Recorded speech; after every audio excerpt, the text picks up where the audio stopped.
So welcome guys to another episode. I'm Reese and today we're talking about my 2000 Mitsubishi Magna that we have recently been upgrading the intercooler on.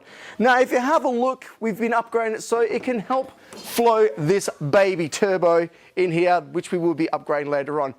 But today we're actually doing something more cosmetic. See, this car has been raced a fair bit and because I'm such a novice at it, things seem to break.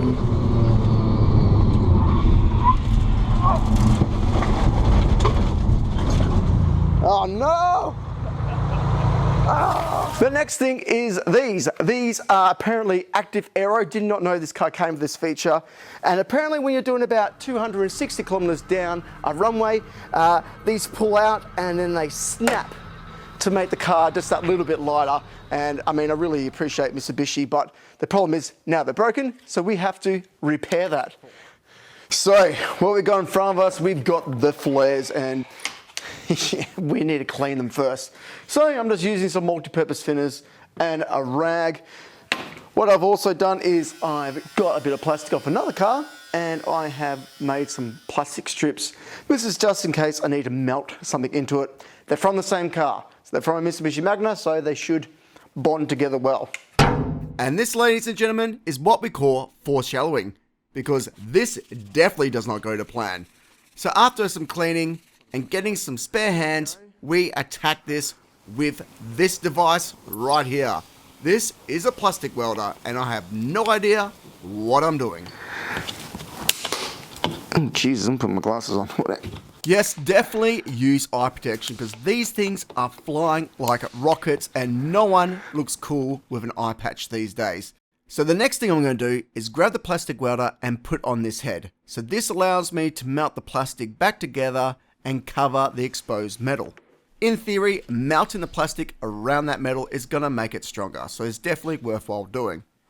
Once I'm kind of happy with what I've done, I'm just going to check it and I noticed that it's still not very strong. So I'm going to add some more metal in there, weld the plastic over it, and see if we can get this thing to actually hold some strength. But I'm not holding my breath at this point. I just think fiberglassing is stronger. And I know people say you can't fiberglass plastic, but you know what? We're going to prove them wrong because that's plastic welding. We've put the metal things in and they've just... Oh, they've bent. Yeah, they're just bent. The metal's bending. So what I'm going to do is going to cut this and we're going to fiberglass it and see how that goes instead. So I'm going to show you how to go from this to this. Yes, fiberglassing. Been doing it for many years and it hasn't let me down yet. So let's get to it and show you guys how to actually make this work. Alright, so let's make some resin. So pretty much with this, it says for every 100 mil of resin, you put in 2.5 to 3 mil of hardener. It says somewhere, I just remember reading it. Now I'm going to mute myself right there because I'm pretty sure the fumes from the resin was messing with my speech. So the mixture is 100 ml of resin to 3 mils of hardener. Now I don't need that much hardener and resin because obviously we're not fiberglassing a large area. So I'm going to use 50 mils of resin with 1.5 mils of hardener. It should look something like this in the mixture. And when you actually mix these two things together, the resin will turn green. That's when you know that you're getting a good reaction. Okay, back to what I was saying. Okay, so what you want to do, once you know that you've got that all mixed up pretty good, you're going to run some of that in there like that. And then what we want to do is you just want to spread it out over quite a significant area. Like that, beautiful. And then what you want to do is start adding your fiberglass. So like that. And this is what I like to do it in small sheets because that way you can put more resin into it in between. Go, so just like that, just dab, dab, dab, dab.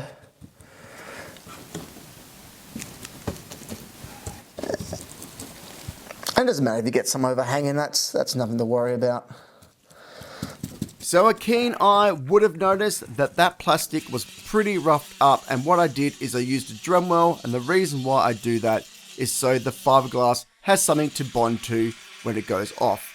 So with the fiberglass sheets, you want to do resin, fiberglass sheet, resin, fiberglass sheet, resin, fiberglass sheet, and then resin over the top of it. That should be more than enough strength for flares.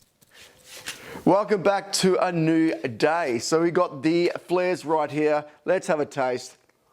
I'm special! Yep, that resin has gone off. It's looking good actually.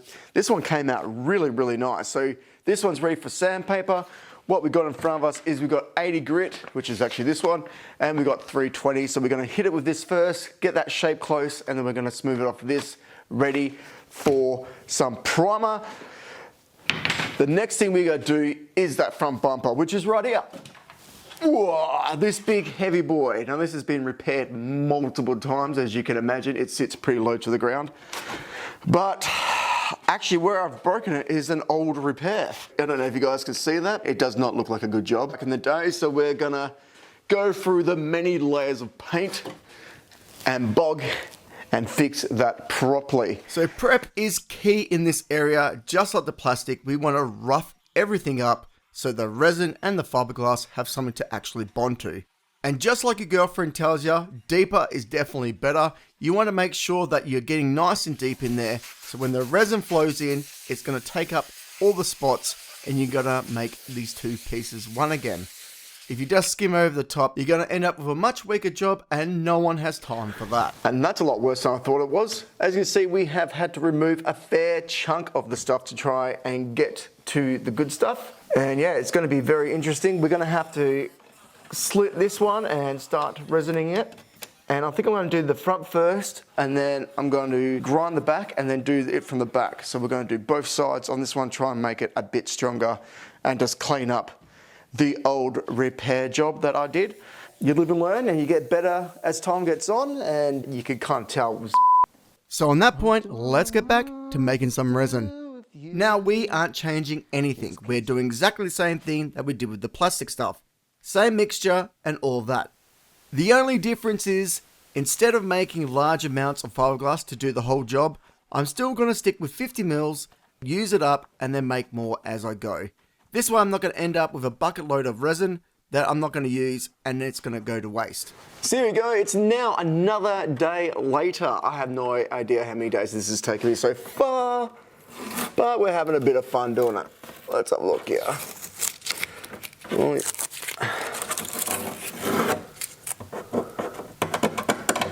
Oh, that's awesome. So the next stage of getting this bumper back to its former glory is sanding, and I'm using some 60 grit sandpaper to get all the high rises out of this. As you can see, I'm using quite a long sander. This is just to make sure that I get nice, long, smooth straights. Then I'm going to turn to a smaller sanding block using 80 grit and then 120. This is just to get the shapes right before we put any spray paint on there. Now, of course, you can take your time doing this, and if you take too much out, the worst case scenario, you either put some more fiberglass back in there or you use some bog.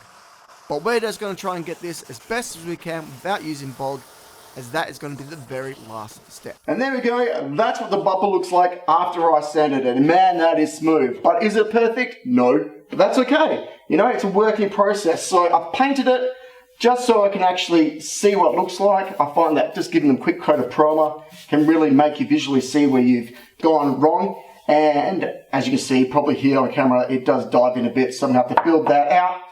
Once I've done that, I can go over the whole thing with bog. I actually ended up doing a lot more than I thought I was going to do. I fixed the crack up here, fixed another crack up there somewhere.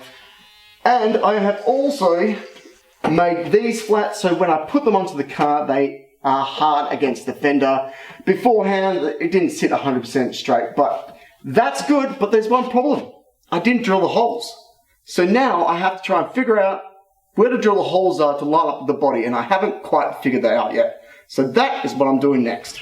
So you're probably wondering why I've got this fender. Well, this is very simple. We need to mark these holes since I've extended it and I've gone over the old holes. We need to know where to actually mark it. Now this is definitely a two-man job, and what the? Jeez! What the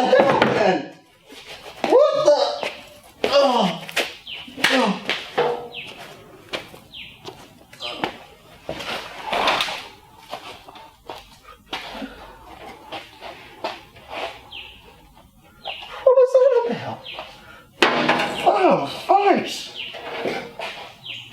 Oh, tape.